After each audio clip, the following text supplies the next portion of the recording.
para ma-educate natin, maturuan natin yung mga inmate natin, yung kahalagahan ng eleksyon, at yung pagpili nila at pagboto nila sa araw ng eleksyon.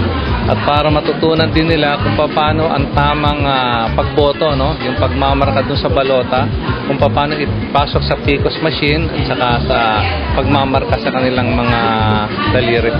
Ay, malaking significance, malaking kasaysayan dahil una-una, ito ay unang pagkakataon sa ating kasaysayan bilang bansa, bilang republika. Pangalawa, ibig sabihin may boses.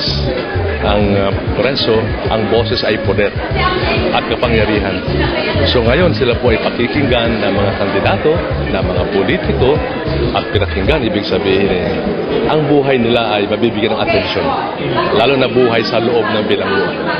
Totoo po yan dahil po pag maraming boto, nagkakasya sila, yung kanilang kumbaga boses pakikinggan, mabago ang mga batas natin sa legislatura at ang ating mga regulasyon na gawa ng Executive Department.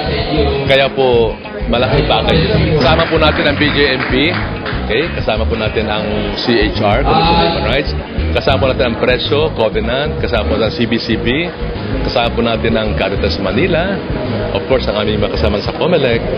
Sila po ang kasama namin para mapagtupad ang planong ito. Ang mensahe sa mga preso, kayo po ay mga kapatid namin, kayo po ay kababayan namin, kayo po ay magtulungan para po maganda ang ating halalan. Dahil pag maganda ang halalan, maganda ang buhay ng mga preso. Masaya po.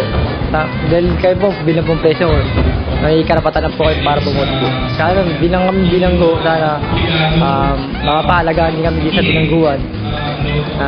Maayos din yung kalagayan namin.